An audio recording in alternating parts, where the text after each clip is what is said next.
guys, good morning. Pasensya na kayo sa mukha ko guys, naligo talaga ako sa pawis. Oh. Basang-basa ako sa pawis. Galing ako doon sa garden. Garden ng ano namin, mga malunggayan. Nanguha ako ng malunggay ba. Oo. Tapos, ito, maggata kasi ako ng malunggay. Pero, bumili pa kami ng niyog. Inutusan ko pa yung anak ko. Ayan. Ang dami, diba? Pinutol ko yung ano kasi sobrang taas na ba siya ba? Sobrang taas na yung malunggay ko. Hindi ko na abot. Hindi ko na siya abot. Sabi ko, hindi na kita maaabot. Ha? So, kailangan na nating putulin. Yan. Ang dami. Diba? Nilagay ko na. Nilagay ko. Tapos, haluan ko yan siya nitong ano. Bumili kasi ako ng ano, sitaw. Gagataan ko to siya with sili. Oo. Ayan. Ito sila magpartner. Sitaw. Sitaw, tsaka yan, pusili. Yan. Marami na yan. Ano tawag ito? Nung isang araw, ganito din ang ulam namin. Ginagataan din namin na ganito malunggay.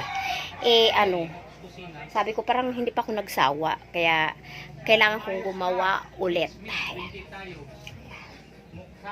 Hindi pa tayo. Diba? Mayos naman. Mayos. Next kusina, shout out. Tirahin natin yan.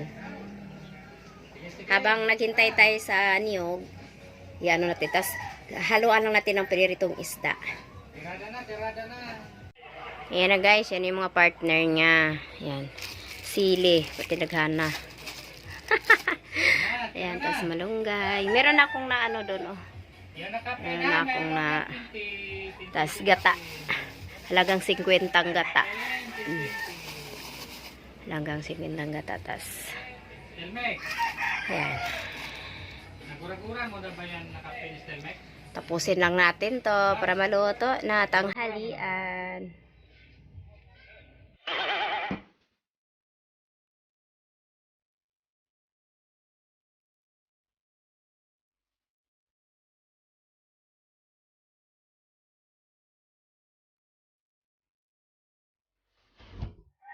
Ayan na.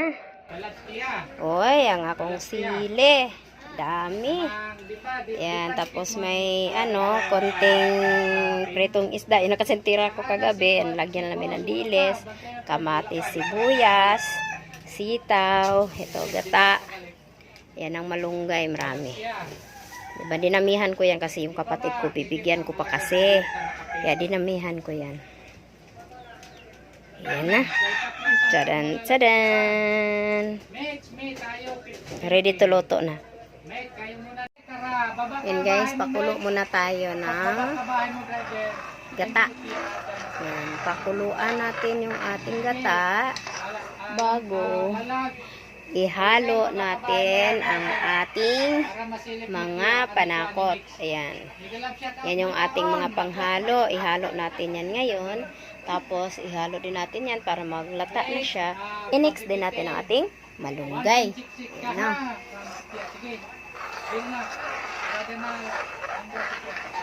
Mamaya ko na to siya timplahan. Lagyan ko pa ito ng pamintang durog. Ay. Yan. Nilagay ko na yung ating pritong isda, dilis, at saka sibuyas, kamatis. Nilagyan ko na rin siya ng chicken cubes. Kasi gusto ko yung ano. Maya-maya unti, ilagay na natin yung ating sitaw. Masyadong malakas yung ating apoy. Sobrang sa lakas yung aking apoy. Mabango na. Bilis niyang naging mabango. Timplado na yan guys. Ilalagay na lang natin maya-maya yung ating sitaw.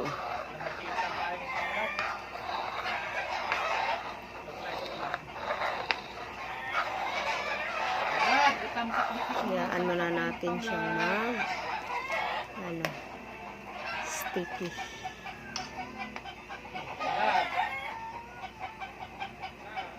tamsak-dikit mo yan sa nakapin pang vlog. Tamsak-dikit. Ayan. Nilunod na natin yung ating sitaw at mga sili.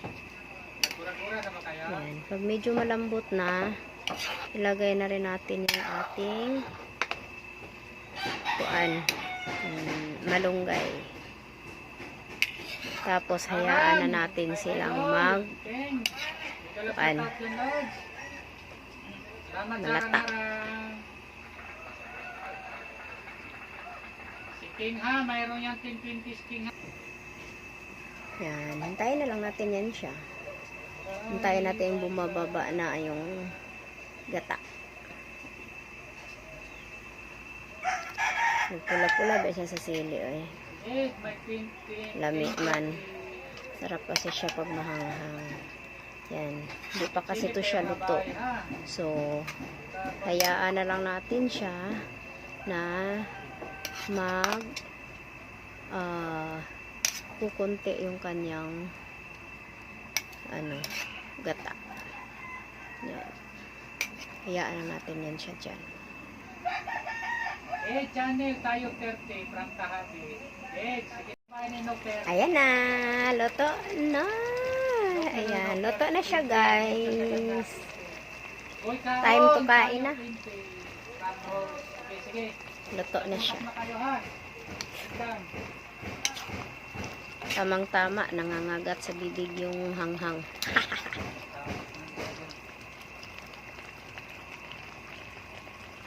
Luto na.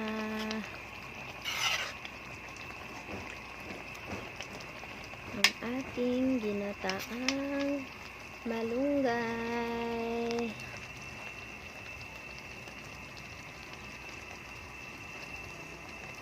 Thank you so much.